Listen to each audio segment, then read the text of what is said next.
So I'm sure you're sick of hearing people talk about how they've been stuck inside, but I've been stuck inside lately and I've been going crazy. So I've been trying to pick up old hobbies to keep myself busy, and I started sewing again. And I actually made some clothes that I could wear, which has never happened before.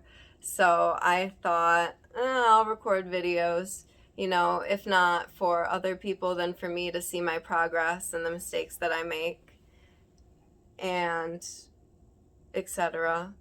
Today I'm going to be sewing this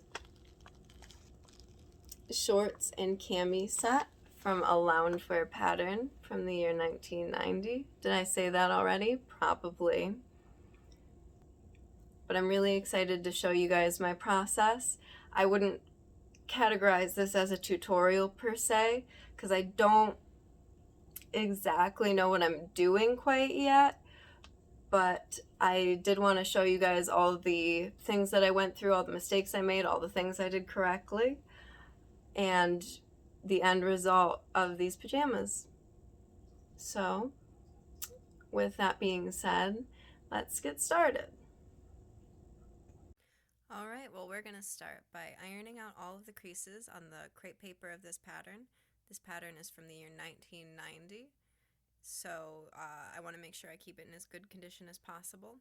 Ironing out the creases will make it easier to trace out, and it will make the pieces the accurate size for when I trace them out and pin them to the fabric. You want to make sure that you're ironing without steam on so your paper doesn't turn into mush, and you want to make sure that you're ironing out every piece of the paper so that it doesn't get warped or weird while you're tracing it.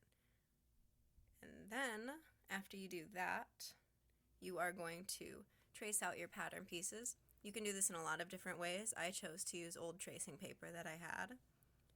You can also use parchment paper, or they have those little wheel things with the edges. You can do that too with their special paper, and it like carbon copies it onto the fabric for you. But I didn't want to pay that much money at the Joann Fabric, so I'm using a ballpoint pen and a picnic table. These are both possibly the worst tools you could use. The ballpoint pen does not make the flow of the work easy, and the texture of the plastic table I'm using is terrible. So if you want a more enjoyable experience tracing out your pieces, I would suggest like a softer surface, like perhaps not a plastic picnic table, and perhaps a pencil or colored pencil. With the tracing paper, you kind of have to tape a lot of pieces together to get the size that you want. But if you use something like parchment paper, you'll have a bigger piece to work with. Normally, I probably would use parchment paper, but I didn't have any on hand at the time, so we're working with what we got. Now, after I am done cutting out all of these pieces, I'm going to pin them to the fabric I'm using. Since I'm using a pattern fabric, all of the pieces have to be in the correct direction. You also want to make sure your pieces are in line with the grain line.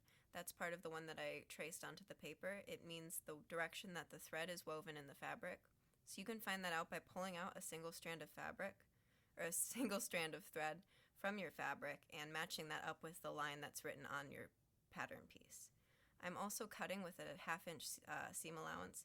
That's going to be the amount of fabric that I have to sew onto rather than is going to be part of the garment. Since I'm sewing for a size 8 and I wear usually a size 10 to 12, I probably should have added an extra inch, which would give me more room to wear the actual clothes, but I did not, so I'm going to be making some pajamas that are slightly too small for me. With fabric, you want to make sure you're cutting against the table rather than like holding the piece, because unlike paper, fabric is a lot more pliable and will tend to warp more when you're cutting it. You want to also be careful cutting the fabric, make sure the edges aren't too jagged. Mine are a little sloppy right here, but I'm going to plan on cleaning them up later on in the process. I mostly just wanted to separate this large chunk of fabric so I would have several smaller pieces that would be a lot easier to work with. Alright, now on to tracing part 2.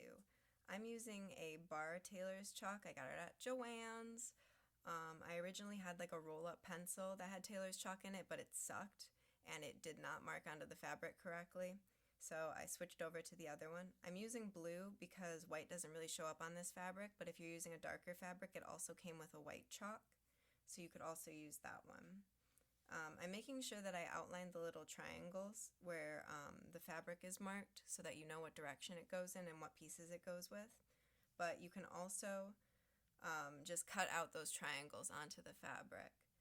I don't know how to do it, so it's the same on both sides, so I only marked out one side of the fabric, which did cause problems later on, and you just kind of have to eyeball the seam allowance in that case. If there's a better way to do it, I would like to know that, but for now, I'm just doing it the slightly more difficult way.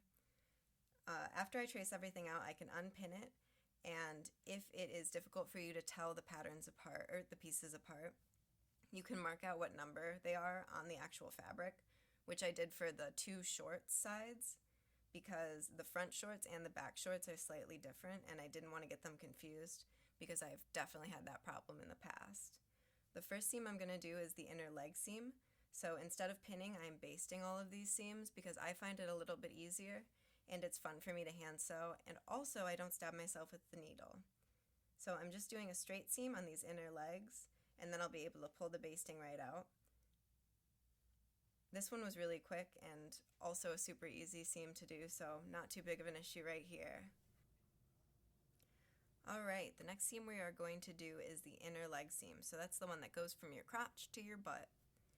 And we are going to do that by laying together the two sides that match up with each of them, so it's going to be the opposite way from that inner leg seam.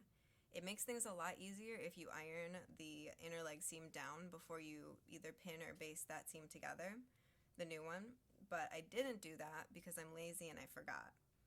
So I'm basting the seam we're working with right now together, and after that I'm going to sew them all with a straight stitch just all the way around. With the inner leg seam, that's the one that's going to have the most tension on it, so I did it over twice. If you want, you can do just the part that would be under your crotch twice, but I did the entire seam again because it was just easier for me. Basting takes a little bit longer, but I like it a lot better just because I can move my piece around a lot easier. I found with pins, sometimes they'll fall out if you're flopping your fabric all over the place, which I like to do a lot. And it comes out really easy. You don't have to actively sew and take out all the pins individually. You can just pull out all the basting at once. Plus it's a really pretty line you can see that you can just follow your seam with. So big fan of basting. Alright, we're going to do the probably biggest seam that there is on this particular garment. I'm already pretty comfortable with sewing shorts because I've sewn some shorts in the past, so this one wasn't too hard for me. When we get into the camisole, that's where I'm going to have a lot of trouble. But even then, sometimes my sewing machine still jumps around because I'm pretty sure the tension settings I have on all my threads are incorrect. I still have a lot to learn and a long way to go, so cut me some slack. Alright, just going over this seam again. I'm trying to match it exactly with my previous one, but I suppose you could do it a little bit farther out from the edge of the fabric and still have it look fine. Now to baste the outer leg seams. So we are almost done with our shorts here. After this point, I'm going to add a hem on each of the legs and then a hem on the top to add the elastic waistband in. So for those, I want to iron them, and I do not have this footage because I ironed them at 2 in the morning and completely forgot to turn on my camera. So you're just going to have to pretend you saw that part. But for now, I am finishing up the other side with the basting. After this, I'm just going to sew straight stitch normally, like how I did it with the rest of the shorts, all the way down, and then I'm going to go over this one a second time too, because I got a little bit nervous about whether or not this seam would rip, because on some of the earlier shorts I did have this seam rip. Back to the sewing machine. This is by far my favorite part of making clothes, just because I find it really relaxing, and just I know exactly what I'm doing. After this, it's going to start coming together. Really excited. For this particular seam, I'm not going all the way down my pieces because there's going to be this cute little slit at the bottom of the shorts, so I'm leaving an inch or two off. When you are sewing these seams, or at least I try to make sure that I go back and forth over the front part, the first part and the last part, so the seam doesn't come apart when you're putting tension on the fabric. I just find this part really relaxing. I like it a lot.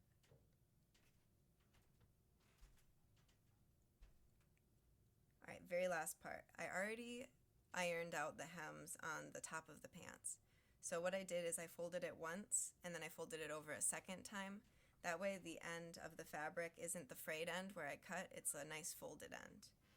I'm basting all around the edge, but I'm leaving a gap with my basting so that I know to leave a gap in the waistband so I can eventually thread the elastic through. You want to make sure that you're adding the elastic in after you sew the actual hem. That way it doesn't get all scrunchy while you're on the sewing machine.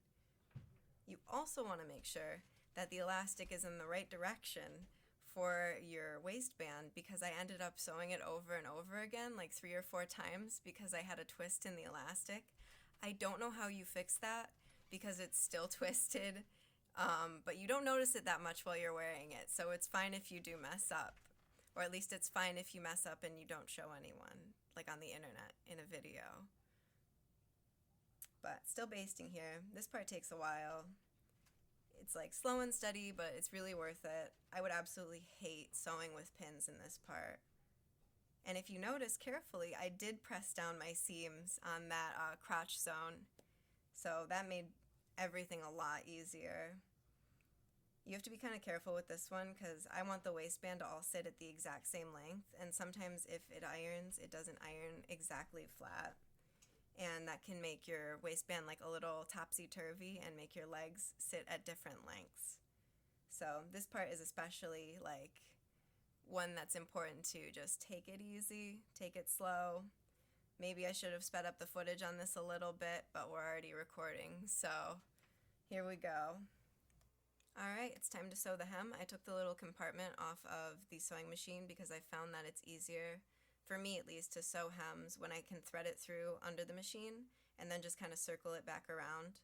I'm using like a zigzag stitch. I can't remember what those are called, but that way like the end is secured directly to the fabric so there won't be a little flappy, and it also looks really pretty from the outside.